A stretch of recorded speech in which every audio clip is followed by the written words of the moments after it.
Hello, everybody, and welcome to another edition of the Knicks Film School Pregame Show. My name is Andrew Claudio, a.k.a. GMAC. Everybody, breathe in, breathe out. Sun came up today, as far as I'm concerned. Last night's loss to the Thunder did sting, but the show goes on, and in this case, the season goes on for your 25-14 New York Knicks, who are still on pace for around 50 wins, are still on pace to have a better record than they did last season. There are a lot of questions around this team for sure, and there's a new 4 seed that's chasing them because the Bucks that the Knicks will play on Sunday beat the Orlando Magic, a team the Knicks couldn't beat on Monday because obviously we were in the building. And we're going to preview this matchup on Sunday afternoon between the New York Knicks and the Milwaukee Bucks, who have turned their season around significantly since the last time the Knicks played them. The vibes could not be more reversed since the last time the Knicks and Bucks matched up, that's for sure. And joining me for what may work out as a therapy session for Knicks fans, but just a preview for Bucks fans, from the Gyro Step Podcast, my good friend from the Blue Wire Podcast Network, Mr. Ti Windisch. Ti, good morning, sir. How are you? Good morning. I'm doing well. Honestly, the vibes have been better with the Bucks, but 3 straight wins, not the prettiest, working through some things right now, a lot going on. But, with the way their season has gone and with the way the Knicks have gone lately, I'm not going to scoff or turn my nose up at 3 straight wins. So the vibes are, I think, certainly better, to say the least, but I'm doing well. We do not apologize for 3 straight wins, regardless of what they are, especially since I'm in a world where the Knicks have won once in their last 5 games. And there was this 9-game winning streak that they were on, where their most impressive win was a victory in Minnesota, which kind of sent their season into an identity crisis in Cat's return to Minnesota. And then the Christmas Day game where Wemby gave us a preview of what the next decade might look like. And the Knicks still came away with the win. But Knicks fans are feeling a certain type of way. But we're here to preview the Bucks. And the last time you were here, the Bucks were about to fall to 2-7 because they lost to the Knicks that night. They then lost to the Celtics 2 days later to fall to 2-8. And since then, they are 18-8 over their last 26 games, who improved to 20-16. They're 4th in the East, as I mentioned, after beating Orlando last night. They are NBA Cup reigning champions. I know you care about the NBA Cup, so congratulations. Thank you. I mean, let's just start here. We had talked about where the season could turn around was in December, that the schedule lightens up. Giannis has also just been out of this world for the majority of the season. So you tell me, what's the biggest reason for the 18-8 and for this turnaround? It's honestly kind of threefold. Giannis's play for sure is up there. Part of it is a little bit of positive regression. If you look at the way they started the season over those first 10 games, players like Gary Trent Jr., AJ Green, and I'm forgetting another role player. I mean, even some of the stars on the team, Brooke Lopez for sure, I think was 20%. None of them could hit threes. And this is a team that, especially before the lineup changes I'll talk about in a second, they need to be performing well offensively to get stops defensively. I think when they're able to set their half-court defense, they can defend. I think positioning like Giannis and Lopez in the half-court automatically gives you at least a chance on that end. But when those guys are behind the play, the Bucks really struggle. So a bit of shooting, just I'd say bad luck, or just guys getting acclimated early in the year is part of it. The lineup has changed pretty substantially. Pat Connaughton is pretty much gone. DeLon Wright is basically gone from the rotation. Bobby Portis is not really playing as a big anymore, and the Bucks are leaning a lot younger. They're starting Andre Jackson Jr., which has given them a lot of punch and athleticism, even though he's a limited offensive player. AJ Green is now playing about as much as any bench player on the team. He also is one of their better perimeter defenders and obviously gives them a bunch offensively as well. He's been red hot, or was red hot going into the Orlando game, and has generally played quite well lately. So that's helped a lot too. And I think just they've moved the ball a lot more offensively. I think their worst games are generally when Giannis and Dame settle for their comfort shots a little too often, and then no one's moving and they're not getting up many threes. And that's when they can get into these really bad lulls. They've avoided that. They've moved the ball, even with Giannis and Dame out. They won a couple of games without either player, right around the new year, because Chris Middleton and Bobby Portis and Ryan Rollins, who's another young player who's playing more, move the ball more. So I would say ball movement, a changing rotation skewing a little bit more toward athleticism and less towards some of these older vets. And then, Giannis's greatness certainly is, the straw that stirs the drink for the Bucks. I think last night against Orlando, not much went well, but Giannis and Dame just scored 70 and, made it work. So I feel like those went in order of like least responsible to most responsible, like the putting them, the sending the vets to the DNP portion of the bench, the DeLon Wrights and the Pat Connaughtons, in exchange for some younger players, the DeAndre Jacksons, to your point. How is Gary Trent doing these days? Actually, I haven't had a chance to see like his splits. I know he's now coming off the bench. He's the one that got taken out of the starting five. Yeah. But how do Bucks fans feel about this? He's been hot. Okay, comes yeah. into this game red hot. Great. Yeah, I think he. I don't think again. Most of the role players didn't actually shoot great against Orlando, so I guess you could take that as a positive. It was really a Giannis and Dame carry job, and Brook Lopez I think had a pretty solid offensive game as well. But we'll see how much he can play against Towns and the spacing that the Knicks throw at him. But Trent has been, I think. His defense has looked better, which, they tried to have him be that perimeter stopper in the starting five, and it really wasn't working that well. It seems like he's more effective defensively when he can be the second or third buck on some of these premier, smaller offensive players. So we'll probably see, he's not going to start on Brunson. I think he might be the third buck to defend Brunson, and then I think it's kind of like he's fresh, the other player's tired, and he can have a little more success. But he's also in this bench role, been able to just hunt shots, and they seek him out when he's hot. And he has had games where he has just totally turned the tide with these bench lineups by just knocking down 3 threes in 3 or 4 possessions, and really has been very confident lately. And you brought up AJ Green. In the NBA this season, I believe it's one player that's ahead of him in 3-point percentage. I don't know if last night he went 0 for 1.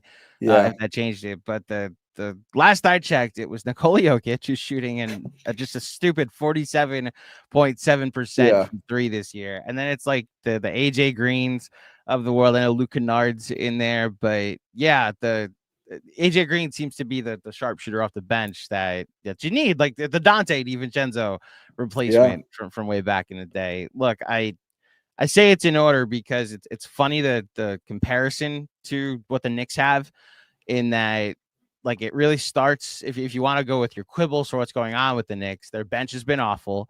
They've got some veterans that probably shouldn't be 8th and 9th men. Like what Campaign was for a while was great. And I've been there, been down that road recently. Shooting 30% in his last 9 games. It's been pretty dreadful. And it's on both ends of the floor too. Although he had like a good half when he started for Brunson was out and Deuce McBride was out, so Campaign got the start, and he was like good for the first half, but he seems to not be as effective as he used to be. Then like it's the combination of like Precious Achiuwa, Landry Shamet, and Shamet's actually been pretty good lately. But I say all this because then you go to the front end of what's actually going on with the Knicks. I mean, Mikal Bridges, his shot's just not falling at the moment. He's back to that slump that everybody was worried about at the beginning of the season. And it's over the last 4 games. I'll pull up the numbers. I'm just afraid to look at how bad they are at this point. I've got the last 5 up, and it is rough. Okay. He's made 1 3 in the last 5 games, right? Or 2 threes? It must have been 2 because he's averaging 1.4 made, but out of 8.2 attempts, 17% from 3 for Bridges and 18% from Brunson over those 5 games. Like it kind of seems like a non-Towns team-wide shooting slump, which is tough when you're also bottom 5 in defensive rating in that time.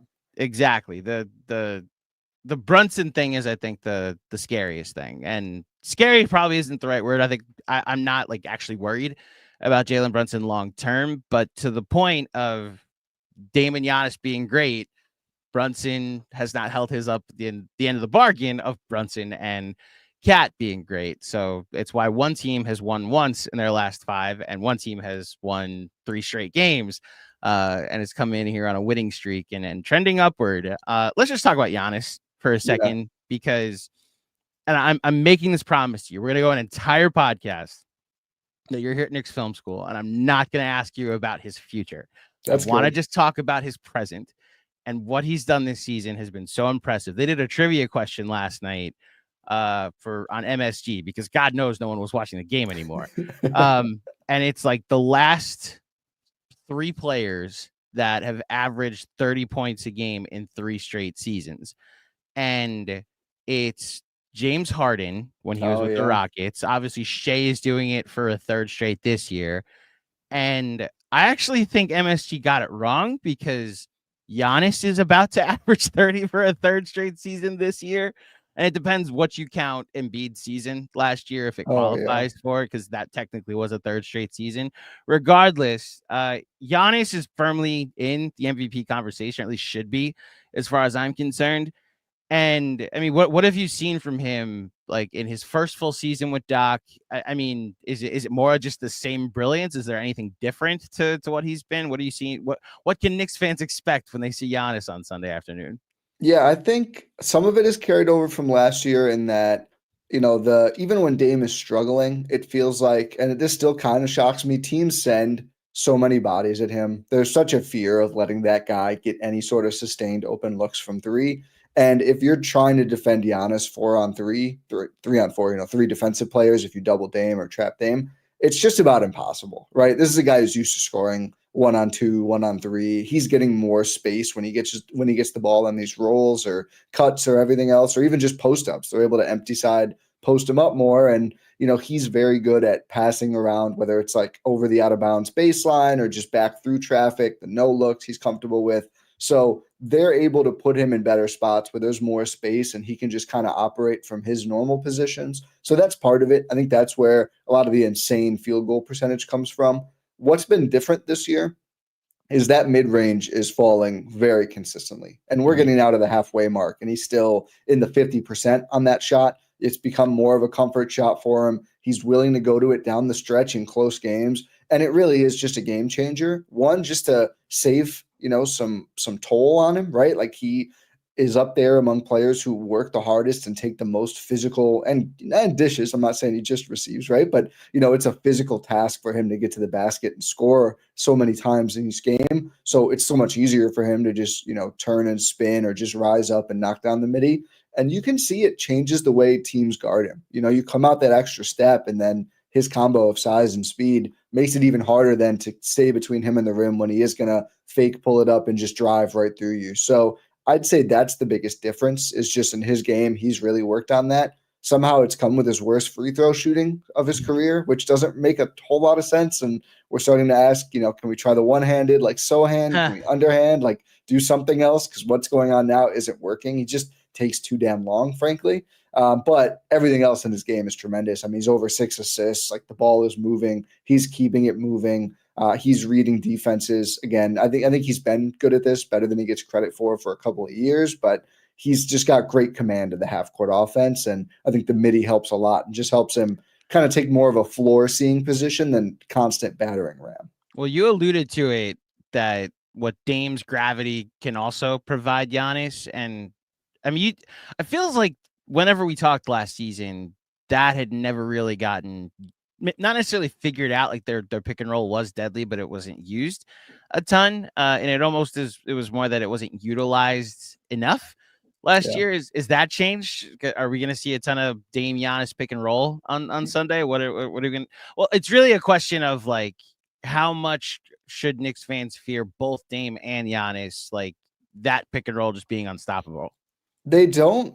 They're more creative than just like, okay, we're going to space 3 shooters and Dame is going to screen for Giannis up top. They certainly will do that, and they probably do it more. I wish that the like NBA stats or more of the public sites track the frequency of actions and stuff. I know it's a lot to ask, but I don't have Synergy, so I can't tell you the exact numbers. It's literally, they do track it. You just got to pay for it. You just got to pay for it. Yeah. Yeah. Which is nice. But anyway, I almost made a ratings comment, but like I'm not gonna lie. I don't think the ratings matter on who has Synergy and who doesn't. That's the thing. That's the one thing we'll concede. Putting a Knick Buck game during playoff football does matter. Yes. Whether or not we have access to Synergy stats, probably. I would like them though. Same. Yeah. Synergy, if you're listening, another discount, please. Yes. Yeah. We'll do ads. I mean, we just did an ad, so at least Knicks Film School should get one. Absolutely. And then I can ask for their login. We'll share the account. Exactly. Don't worry. No one's listening to this thing we're talking to. Yes, exactly. Go ahead.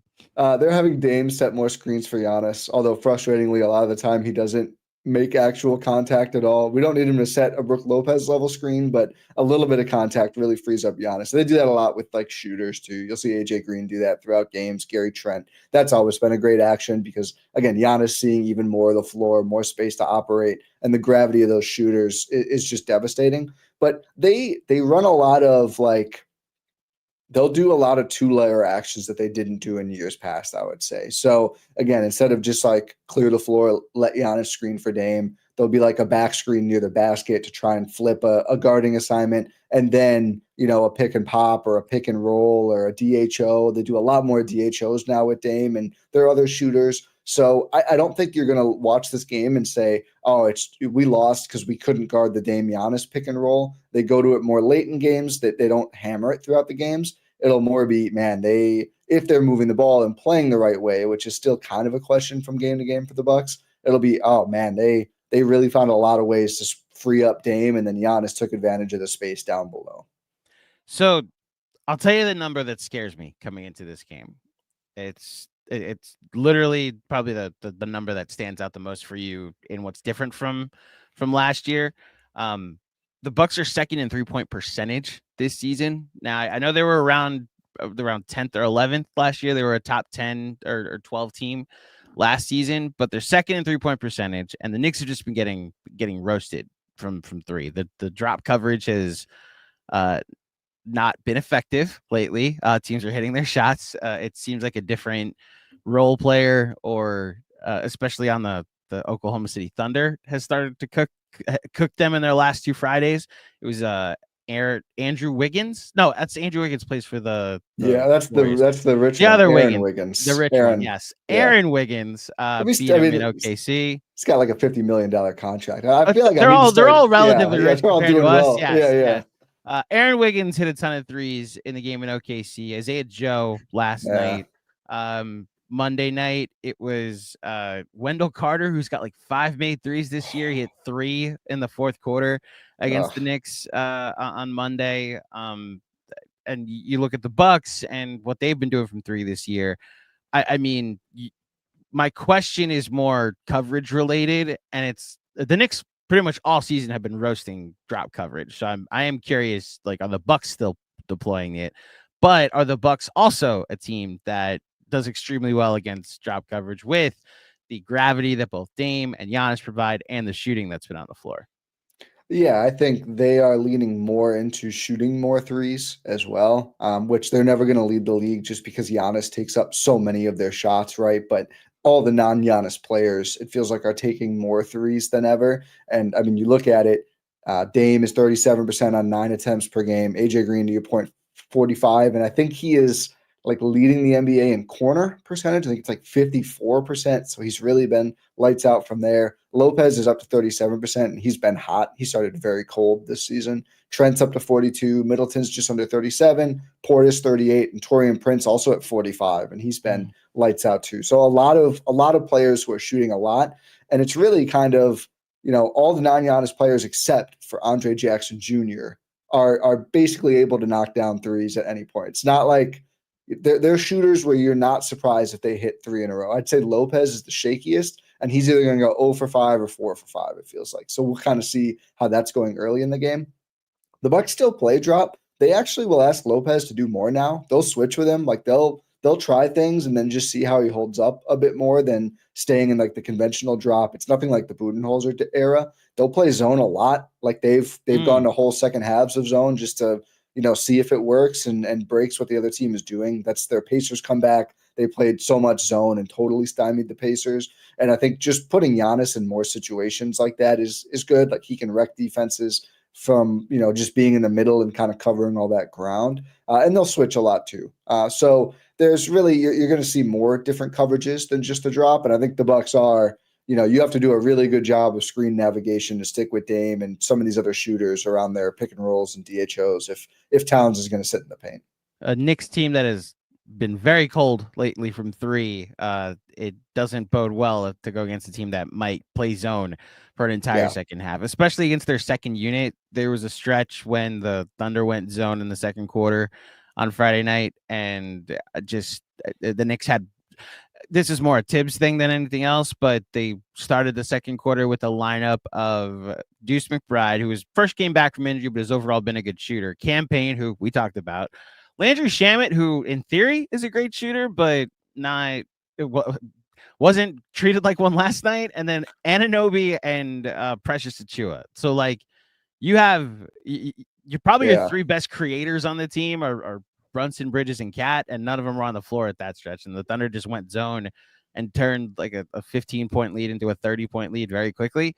Yeah. So I no disrespect to the Bucks, they're not the Thunder defense. I will say they are top 10 in defense so far this season, which is a welcome. I remember last year we were talking like the welcome change to the goal was like top 12 defense, top 2 or 3 offense, which is what I think Knicks fans were hoping for this year. And the Bucks have actually had a worse offense and a better defense this season, which leads me to a question about Mr. Rivers. Or does he still have his doctorate? Has he? He's got it back. He's got it back. Sure. Okay. Last 15 games, the Bucks are second in defensive. Thunder are first by a mile, but they've been defending very well. So then, thank you for the correction. So the Knicks are coming in playing a very good defensive team at the moment. They're ninth overall. They're ninth overall. You're still right. You just gave me a 15-game sample size, sir. I believe that I need to show the reigning NBA Cup champions a little bit more respect. Doesn't even count that game. It would be better. Yes, it would against those same Thunder. So if anything, that probably does flip it. That even though the Thunder are ahead of them in that rating, well, they're ahead by a lot. I don't know if they're semantics. They have what team has a trophy and what team doesn't. That's fair. Exactly, Ty. Yeah. Tell me about Doc. Your evaluation of him through 36 games this season? Yeah, the interesting thing about Doc is I feel like there are fans who think that Bucks fans, because of course, as I'm sure you can potentially relate to, when things go wrong, a fan base often decides a lot of it is on the coach, and some of it usually is. Yeah, shocking. Doc talks about ball movement every time they don't move the ball, and like we need to do this. Like it's the first thing he'll say, and they go, "Doc just wants him to ISO all game." He doesn't, but it's you're working with star players. It's a different thing. But overall, I think for by and large, he deserves a lot of the credit. I think Giannis gets most of it. Dame deserves a lot of it. Again, they start 2-8, and in the building, they're just like, we're going to make the playoffs. We're going to be fine. We don't need to fire anyone. We don't need to make a panic trade. You know what I mean? Like, we're going to win games, so we just need to play better. We need to change how we're doing things a bit, change the rotation, but mostly just play better. And they have. And I think a lot of it comes on the defensive end. And this is the way Giannis truly wants to win games, right? Like this reminds him, I'm sure, of like 1920 and 21 when the Bucks were grinded out defensively and just get enough points. And now Dame helps you, end game, ideally get those points that you need to go be on top. But I think Doc is, again, the rotations we talked about. He's a much more creative defensive coach than Budenholzer. They do more different things. He's unafraid to say, all right, Lopez is getting roasted. We love Brook, Bucks legend, everything else. He's barely going to play in the second half. We're going to go small. We're going to play Bobby and Giannis. We're going to play Giannis and Prince and Chris Middleton, and they're going to make it work. And we're going to throw the zone, and we're going to switch, and we're going to trap. So I like what he does generally. I do think that the starting lineup right now is kind of a weak point for the Bucks, and I think the Knicks really need to capitalize on what has been a trend of slow starts because Jackson Jr., Lopez, Giannis, the spacing is just not great, and I think it has gummed up what Dame and Giannis can do. I would like to see Green or Trent in that spot or Middleton when his minutes can get there again. They took him out because he's not playing as much anymore. So that's the one thing I don't really like right now is kind of how they stagger the minutes with Jackson Jr. Like I think he can still be used, but he needs more space around him. But overall, I think Doc has pulled a lot of the right levers, and just there's a lot of buy-in there. And every time it's like, oh, they're kind of going through the motions, with losing focus, it seems like they're able to bounce back. Yeah, it's interesting. Last year was the most flexible I saw Tibbs in his time with the Knicks so far. And it seemed like there were always these hockey shifts, like 5 on, 5 off, or really 5 on, 4 off with one starter. And he really didn't stagger much when he had the DiVincenzo, Josh Hart, Emmanuel Quickly Hartenstein bench, which ironically was their bench going into the season. last year. 4 trades later, they have the campaign Deuce McBride, Landry Shamet, Precious Achiuwa bench, and all 4 of them shared the court at one point. And I feel like where I am with the coach is like, if it's going wrong and you're trying new things, then I'm like, okay, like at least you see it too. And last year we saw that a ton, especially after the trade where he had to get creative. Now, granted, one of the things that was part of the creativity was like, all right, Josh Hart, you're never checking out of a game again. And it became part of their identity, which is why the minutes thing becoming a conversation this year has just been so unfortunate. But there is some credence to it. I don't know if you saw Chris Vernon on his show. He went through the top 7 3-man lineups in minutes all played. Knicks. They're all Knicks. Like they're all Knicks, which is like genuinely funny. There's like one Kings one, I think. I do remember seeing the Kings screenshot. one, and then there's the 3-man lineup of the I think the Timberwolves top 3. It's Julius McDaniels and Anthony Edwards has now passed that Kings lineup. Oh, okay. Yeah, but regardless, the top 7 are definitely all Knicks at the moment. Which look, if you're telling me that the Bucks starting 5 has been a weak point, and the Knicks starting 5 is their strong point at the moment, even though it didn't look like it last night, then this is how the Knicks get out to a big start early. Yeah, and they have to. That's the way. That's the formula. Is from what I hear from what you're telling me. Is there, not that I want you to give Knicks fans confidence, but like what is, like, just from your outsider's perspective, the thing that would scare you the most coming into this game about the Knicks? Yeah, I think that just like the general, like the first 6 minutes of the game, if the Bucks are up or it's like around a tie game, I'll feel pretty good knowing that the depth of these teams and the Bucks generally, like, even when they're staggering Giannis and Dame, they have so much shooting on the floor that they can rip off a run kind of whenever. And just I'd say the general presence of Towns is a big one. Stretch fives are a thing the Bucks struggle with. I think their biggest need at the trade deadline is not Jimmy Butler. It's an athletic big, just another option. Because right now, when Giannis isn't in the game, it's got to be Bobby or Brook. And Brook is a great rim protector.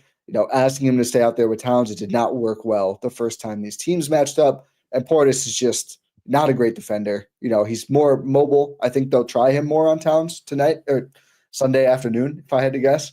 They basically just say, hey, stand in front of the guy, right? You're not going to shut him down. Don't make the shots wide open. I think Towns will be comfortable against either player, but that generally, and then the amount of long defenders that they can throw at Dame, right? That's whenever you can put size and great defensive chops on Lillard, that can kind of be ahead of the snake thing for the Bucks. And Dame has struggled in some games against defenders like that. So being able to, I'm sure it'll be Bridges a lot with Anunoby on Giannis, like, that's really good defenders to start. Also, I think sometimes Giannis will see someone a little shorter than him, like OG, and just be like, I need to bully this guy. And it can be really difficult against some of these players, like OG in particular. So, if the Bucks fall into just trying to beat those guys one-on-one, that's problematic too. I think you need to, keep whoever Towns is guarding involved, keep whoever Brunson is guarding involved, right? You need to be diligent about that because I'm sure the Knicks will do that on the other end. So just generally, I mean, again, I've called the Knicks like I think a slightly lesser version of the Celtics, right? Like, you have all these talented players. There's not a lot of weak points. I think there's more in New York than Boston, just when you look at the two-way impact. But it still is challenging, especially with that combo of defensive wing players. Yeah, the first 6 minutes, as you said, are going to be really, to me, the indicator of how the game's going to go if the Knicks are hitting their shots. And I hate to just break it down to who's making shots and who isn't, because most NBA games turn into that. But like, when they're hitting shots, it's like it's contagious. Like, it doesn't stop for 4 quarters. The games where they've looked the most impressive, like the Timberwolves game I was telling you about before, like when Julius Randle came out hot because he was playing against his old team, had like 15 first quarter points. And then the second quarter, Mikal Bridges and Campaign at the time and Cat just went on this run of shot making that it almost was like proof of concept. Like, oh, so this is what it looks like against one of the best defenses in the league. And so that's where, coming into this, it's like, all right, if the Knicks are going to win this game and take this loss to the Thunder on Friday night as like the wake up call that they hopefully need, then they come into this game, they're hitting shots to start the game, and it carries them. I don't think there's blowout potential in this game. I've been very wrong in the past. Maybe on either side there's blowout potential. Who knows? But we'll see. I want to go to the live chat if it's okay. We have people watching live here on the pregame pod. I'm going to start with Busy. Actually, I'm going to start with Dirty Dancer because this is a fun one for specifically you. Dirty Dancer, beef, lamb, or combo gyro? So a regional thing, we call them Euros, but I accept the pronunciation from wherever you live. I got the podcast name right. That's true. What I learned. That's true. You can call the food whatever you want. Yeah. That's totally fair. Out of these choices, I would say lamb or combo. I like when they cut it off the meat hunk, as disgusting as it is if you think about it too long. I will say I've had some phenomenal chicken Euros too. So I don't really turn them down, to be honest with you. I don't eat them as much as you may think, but out of these options, I would say lamb or combo. If it beef Euro, just give me a cheeseburger at that point. I gotta be honest with you. I'm trying to remember the last time I had a gyro. You should. It's a goal for your weekend. Find one. I'll be even more honest with you. I'm trying to think ever if I've had a gyro. You never had one? They're good. I don't know if it's like. Have you had tzatziki sauce? No, I definitely haven't. Oh wow! That's the first time I've heard of that. It's like a white cucumber sauce that it really like livens up the meat and the pita. It's a good meal, man. It's a good meal. Look, this feels like you telling me you've never had pizza, but like a New York slice. But pizza, I guess, is more international than gyros. I had a lot of pizza. Yeah, Dirty Dancer's telling me I need to eat. Needs to up my street meat. Yeah, I'm from Long Island, man. We don't have many food carts there. Like there is a food truck by my local train station when I go to the city that is outstanding. But when I stop there, I get a burger because it's honestly the best burger I've ever had. But you have a Trader Joe's? We do. They have a good. I know they have a good tzatziki sauce. I don't know if I'm sure they have like Euro meat too. You could try a at home one, but I'm sure it's not the same, right? Yeah, probably not the same. If it's not from a vendor. It's gotta be the truck.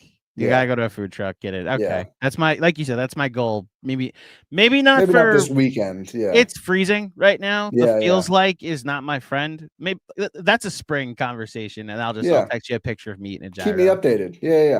We'll do. This is now a mission of mine. This is a New Year's resolution at this point. Back to basketball. Don't bother me. I'm busy. Hi, busy. Feels like the Bucks and Knicks are in the same boat. How does Bucks fans feel or handle having two elite players perform well and still can't win games? Busy, I'm not sure if you heard the rest of the podcast. They're 18-8 in their last 26 games. He said this very early on. Yeah. Is that the formula, though? Is that it's two elite players and then a bunch of role players? I think Middleton's somewhere between, and that's a big swing factor for them. I honestly do think generally if Giannis and Dame are both performing well, they win a lot of the time. I think, it's pretty rare that those guys have both had what you'd consider a very good or great game and they lose. And I do think that's because they just have enough shooting around them and just enough overall play, even if the defensive personnel isn't what you'd look at and say like, oh, that's going to be an elite defense. They do find ways to get stops. Again, having a couple impact defenders helps. I'll shout out, we may see him more than we have the last couple games. He's sort of lost his spot, but Ryan Rollins has been a kind of a revelation defending point guards and knocking down threes. So wouldn't be shocked if he got some burn on Brunson, but Jackson Jr. and other guys will too. But yeah, I think, that would be frustrating. But generally, if Dame is playing really well and Giannis is at his usual 30, 15, 6, the Bucks are probably going to win. So that would frustrate me, but that's not been the case mostly. Usually if Dame is cooking, the Bucks do well. Also, to Busy's point, the Knicks have not had two elite players perform well lately. Jalen Brunson was in a massive slump, his biggest slump since being in a Knicks uniform. So that's going to look, he's had this calf injury that he's been battling over the last 2 weeks or so. It made him miss one game, and I'm choosing to have that be what's up with his jump shot. I'm choosing to let that be what's up with his lift on his floater, which also hasn't fallen a ton lately.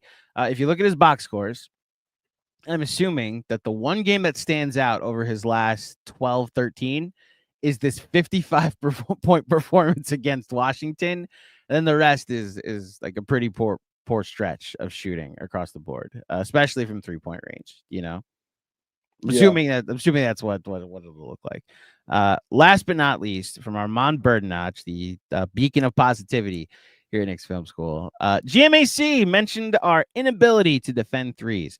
It's very odd that a team with very good defenders has such an issue with it.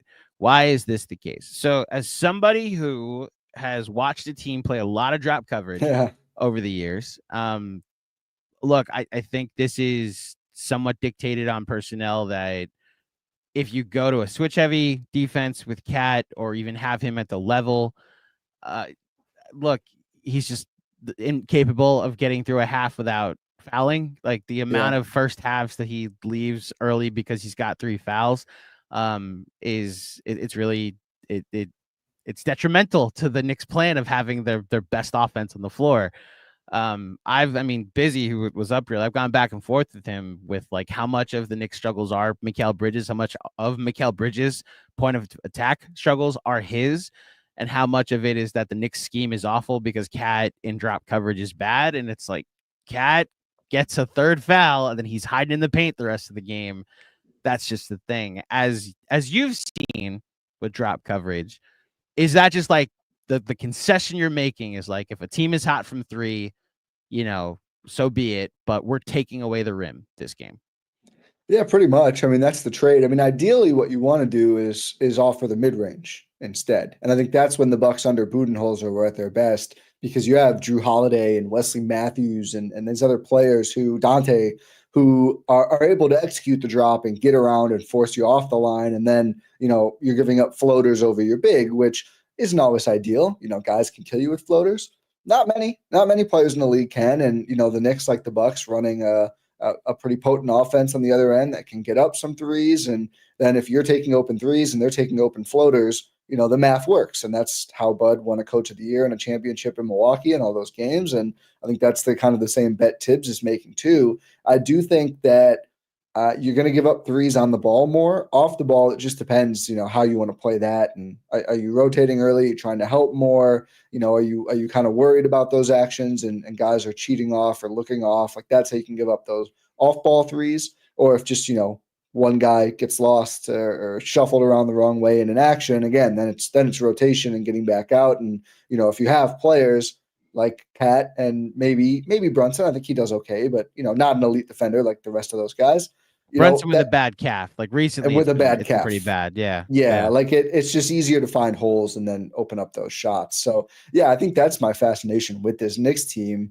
And we'll see. I don't know what your thoughts are on if they're going to go double big when Mitch Rob is back and try to play it differently or not. But it's just interesting to all right, we have 3 elite defenders, 2, 3, 4, Brunson at the 1, whatever you want to say, and then Cat at the 5, who I think is still giving up like an NBA high, shots around the rim when he's there and that sort of thing.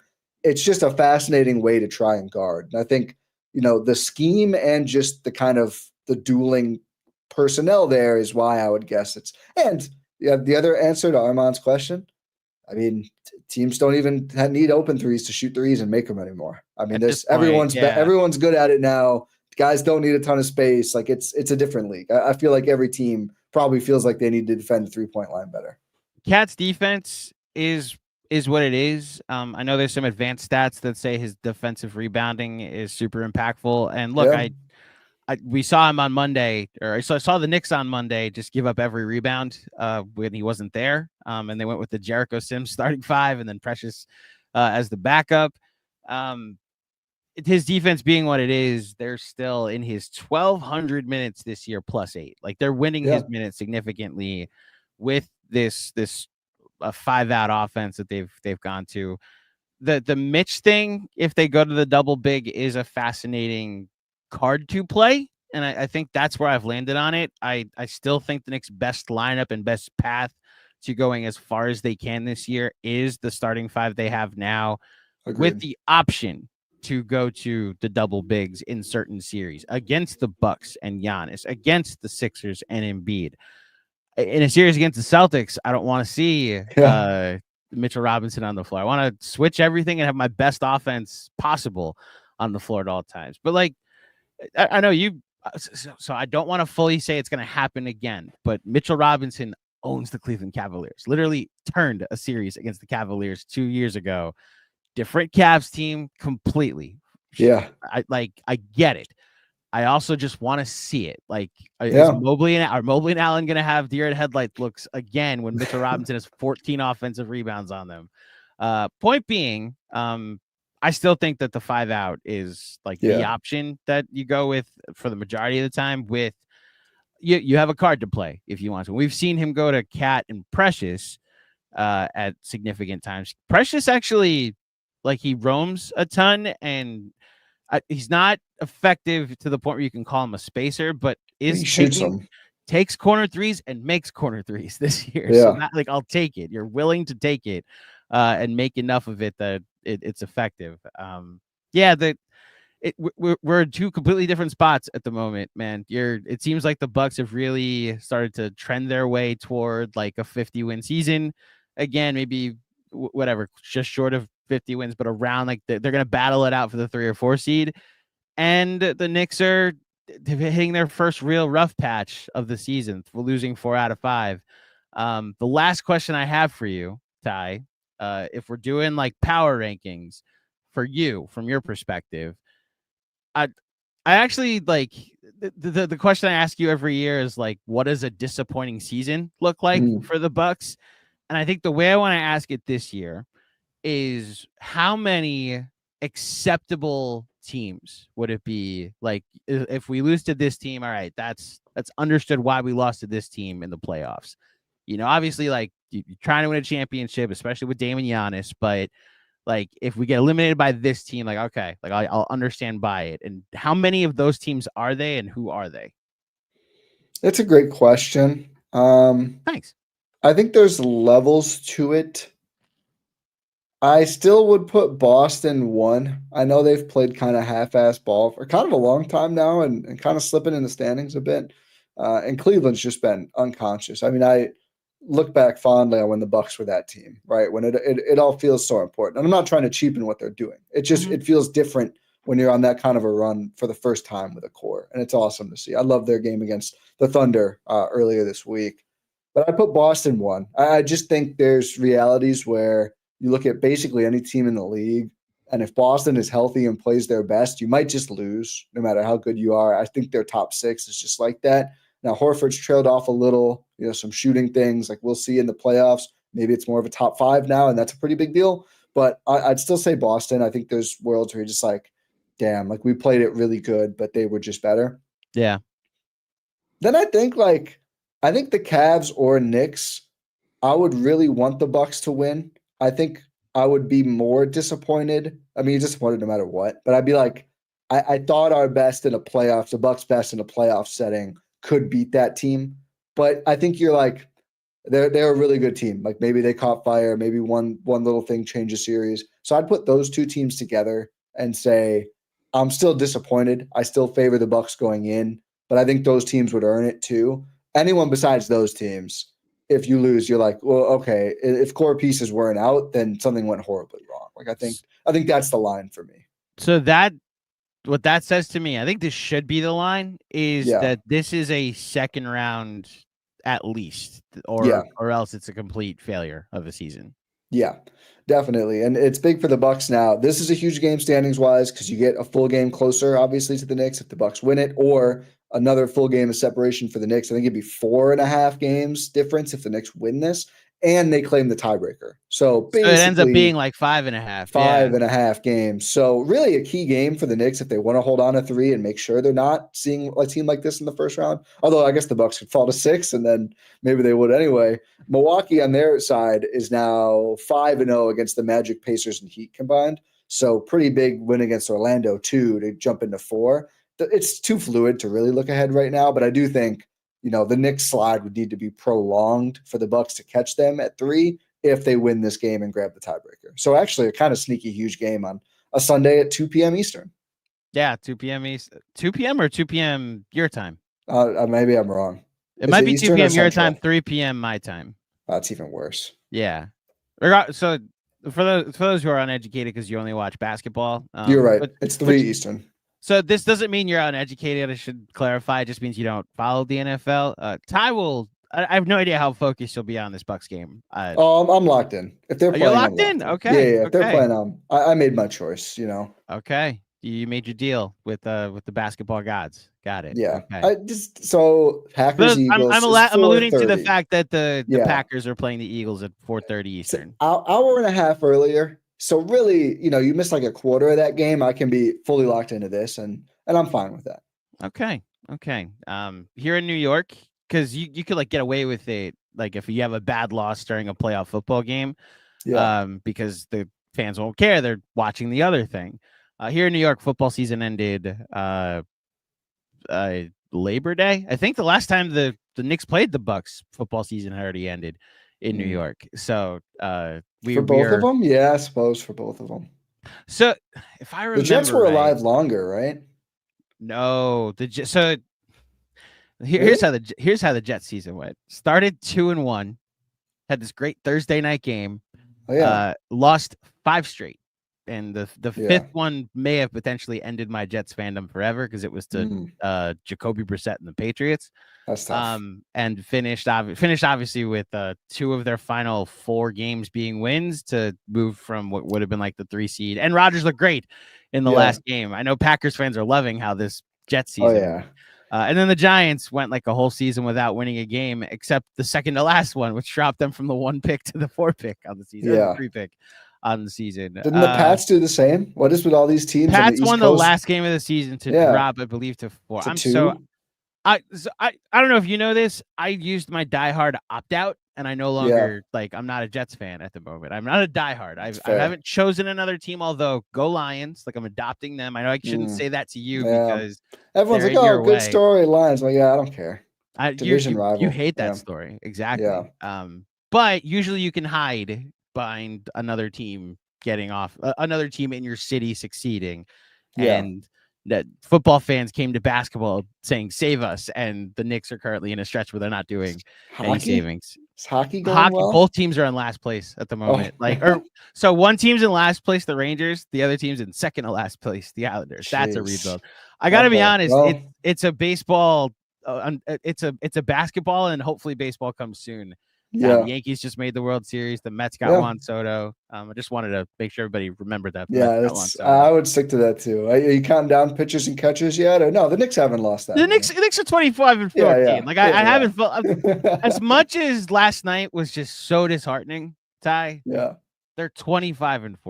Yeah, you got to take that. There's still a very good basketball team that's struggling. I don't think there's any red alerts just yet. I do think some recontextualizing is appropriate, and I don't know if Bucks fans have had any of that this year because they've only gotten better as the season's gone along. But like they play the Celtics on the weekend of the Super Bowl. Like I'm still very curious about that game because it's a measuring stick. And as much as last night sucked, 1 week ago against the same Oklahoma City Thunder in Oklahoma City, the Knicks were up 14 in the third quarter. Like I can't say that didn't happen. Last night did happen too, but this happened as well. You know what though? They will say the Bucks win over Oklahoma City didn't happen because it literally didn't happen. They should have to say regular season game every time with this stupid. It's driving me crazy now. It keeps going on. They should say regular season. They have not won 16 consecutive basketball. Oh no, they lost to the Cavs, so it's over anyway. Right. So but they didn't win 16 straight games. They won 16 straight regular season games. Exactly. Thank you. They did lose. Mike Breen tried to say it and they laughed at him. I'm just like, do you guys want the cup to matter or not? You tell me, NBA. Adam. Did they raise a banner in Milwaukee? I don't know. Oh yeah. It's it's like a piece of cloth that says NBA Cup champions. They kept it simple. Congratulations on winning the NBA Cup. It's fun. It was really fun. I can only hope because the Knicks NBA Cup game was against the Hawks and so like to that point, by the way, that's actually the blueprint for why, because people were like, oh, the comments that night was, this is why we need Mitch to be the starter. This is why you go Cat and Precious. Look at Trae Young roasting the team. The Knicks scored 100 points that night. Like it's gonna take me to see this offense have a great night and then they still lose for me to then think, oh, wholesale changes. Like the experiment didn't work. It's when that happens. that I'll admit defeat. So we'll see if that happens against the Bucks on Sunday afternoon. Ty, thank you so much for joining me here on the Knicks Film School pregame show. Again, made it through an entire pod without asking about Giannis's future, and I will hope that continues because then we can just focus on the on-court product and not the transactional product. Before you get out of here, let the fine folks at home know where they can find you and the GSPN network. Although N is network, so the GSPN. Yeah, you did a time machine. Yeah, I did. Sorry. Wherever you listen to this great podcast, you can find Gyro Step Podcast Network is all of our Bucks coverage. We've got Talk of the Tundra for Packers and Cruising for a Bruising about the Brewers. But I'm not going to talk anymore about the Brewers with you, maybe ever again, after what I was forced to endure late last year. He's gone too. I'll say that he's gone. Devin Williams is no longer. Yeah, I mean that's fine. Yeah, I mean we all knew that. We all knew. I don't want to do it. I don't want to do it. GMAC. Okay, we won't. At Ti Windisch on Twitter. Ti Windisch something on Blue Sky. If anyone's on there, check me out. And yeah, I'll be posting a lot during this game. So if you want the maddening Bucks perspective, feel free to come get it. Yes, they do great work over at GSPN. I will be locked into, may or may not have been locked into some of the tweets that were during the baseball playoffs, but I'm just this has been a fun conversation, so I'm not gonna bring those up. And I think we came in on good terms. Want us to leave on good terms. Sure. So I wish you the worst of luck in this basketball game, though. Although I don't. Again, I opted out of my Jets fandom, so I very much hope the Packers win on Sunday because they're playing Philadelphia. Yeah, I think it'd be the general funniest outcome for that game too. Eagles lose again. Losing? They spiral. Yeah, like that'd be funny. So I think everyone should root for that. You gotta understand who you're talking to. Every time Philadelphia loses, it's like a low-key national holiday in my household. Same here. So that's the one thing all of us, every other team in the East can, and of all the sports, can agree like still better than Philly. Yes. Better than Philly succeeding. So yeah, 100%. I'm glad there's a good note for us to end on. By the way, I'll just end on this. This has nothing to do with you. Anybody calling Knicks Film School cursed because they lost last night during our watch party? I watched the Knicks eliminate the Sixers at T Squared Social in New York City on 42nd Street. That building is not cursed. The games at MSG, you might have a point. Okay, we may never go back there. But T Squared Social was part of the moment that the Knicks sent Joel Embiid home. Okay, so be there next Friday when the Knicks play the Timberwolves. We'll be doing another watch party and hopefully ending this losing streak. That's all it is. It's a slump, not a curse. It's a slump. Okay, got that out. Ty, thank you so much for joining me on this edition of the Knicks Film School pregame pod.